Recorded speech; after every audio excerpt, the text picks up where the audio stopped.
서울 아파트 8%가 계약이 취소되었다고 합니다.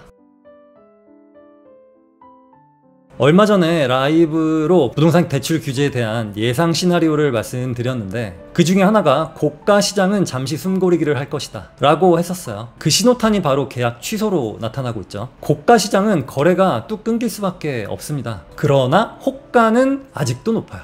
대출은 안 되고 호가는 높으니 거래가 안 될 수밖에 없죠. 매도인들이 최근 실거래가 수준으로 호가를 낮추게 되면 그때 다시 거래가 될 거라 예상합니다. 이 규제는 12억 이하에는 사실 별로 영향이 없고요. 오히려 더 좋아요. 6억 현금이 있고 한 8억 대출을 받아서 14억짜리를 사려고 했던 수요가 6억만 받고 12억짜리를 살 수밖에 없기 때문이죠. 이 대출 규제는 종잣돈은 별로 없는데 소득은 높은 사람들에게 가장 큰 타격이긴 합니다. 종잣돈이 충분히 있는 사람들은 그냥 전세 끼고 사면 돼요. 주택담보대출만 받지 않으면 실거주를 안 해도 됩니다. 그런데 집주인 소유주가 바뀌는 그 계약에는 전세자금 대출이 안 나오죠. 그래서 걱정들 많이 하시는데, 전세자금 대출 안 받고 들어오는 수요가 생각보다 많습니다. 전세가가 10억 넘는 그런 고가 전세 시장에서는 약간의 타격이 있을 거라고 예상되지만 그 이하의 시장에는 미미한 영향을 끼칠 거라고 봐요. 뉴스에 보시면 전세 승계 매매라는 기사가 있는데요. 전에 말씀드렸듯이 내가 집을 팔려고 하는데 매수하려고 하는 사람이 실거주가 아니라 투자 목적이라면 내가 일단 전세 계약을 하고 나서 승계하게 되면 전세 세입자는 전세자금 대출을 받을 수 있습니다.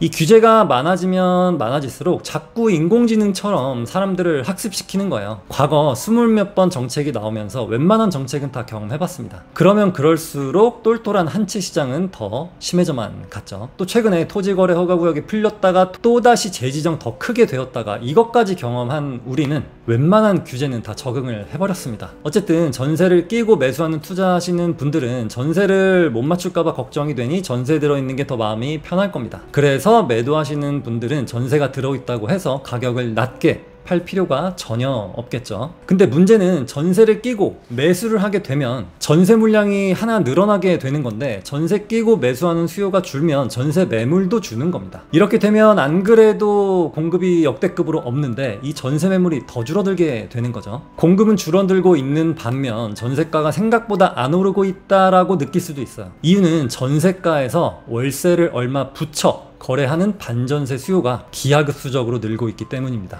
월세를 조금이라도 받으면 이게 전세로 잡히지 않고 월세로 잡히거든요. 이런 거래가 많아졌기 때문에 통계로 잡히는 전세 금액 자체는 별로 오르지 않겠지만 실제로는 월세가 몇십만 원 더 더해졌다고 보시면 되겠습니다. 혹시 현재 전세를 사시는 분들도 집주인이 몇천 올려달라고 하는데 그게 부담이 된다면 1억에 보통 30이나 40만 원에 계산하기 때문에 5천만 원 올려달라고 하면 15만 원이나 20만 원 월세로 드릴게요 하는 것도 방법이에요. 그런데 이건 옛날부터 논란이 되어왔던 주제인데요. 자국민들은 이렇게 대출 규제를 심하게 받는데 외국인들은 어떻게 못하고 있죠. 이건 빨간당 파란당 상관없이 외국인들에게는 어떠한 제재를 안 해왔습니다. 2025년 1월부터 6월까지 수도권 부동산 외국인 매수자는 4,773명인데 이 중에 72%가 중국인이라고 해요. 이 중국인들이 실수요도 있겠지만 투자 소유도 있다면 누군가의 집주인은 중국 사람들이고 중국인들과 소통을 해야 합니다. 만약에 중국에서 한국 부동산 투자 가치가 있대 라고 소문이 나서 유행처럼 번져서 막 부동산 쇼핑이 급격히 늘어난다면 세입자들은 중국어를 공부해야 하는 그런 안타까운 상황이 발생할 수도 있겠습니다. 캐나다 같은 경우는 과거에 외국인에 대한 취득세를 올린 적이 있고요. 최근에는 외국인이 주택 구매를 하는 것을 아예 막아버렸습니다. 외국인들이 우리나라에서 부동산을 매수하는 그런 큰 돈을 쓰는 건 외부 자금이 어쨌든 유입되는 거기 때문에 무조건 나쁜 현상이라고 볼 수는 없지만 외국인들에 의해 집값이 자극이 된다면 문제라고 볼 수 있고, 또 자국민은 이런저런 제한이 많은데 외국인은 해당이 안 된다면 역차별 얘기가 나올 수밖에 없어요. 개인적으로 우리나라 출산율이 매우 낮기 때문에 신생아 특례만큼은 더 확대해줬으면 좋겠습니다. 연소득 2억이 넘어가면 이거 못 받거든요. 연소득 2억이면 세금을 몇 천씩 내요. 그런데 이런 혜택은 못 받습니다. 참 억울하겠죠. 또 이 신생아 특례 대출이 매매가가 9억까지인데 서울 평균 매매가가 13억이고 중위 가격이 10억인데 9억에서는 좀 더 올릴 필요가 있다고 봅니다. 금리는 당연히 일반 대출보다는 낮아야겠고, 둘째를 낳으면 금리를 더 대폭 인하해서 이런 금융적인 거, 피부에 확 와닿을 수 있는 거, 이런 게 저출산 대책이 아닐까 싶은데요. 자녀가 한 명 있으면 그래도 어떻게 맞벌이를 유지해 갈 수 있지만 2명이 되면 부부 둘 중에 한 명은 그만둬야 하는 경우가 뭐 거의 다예요.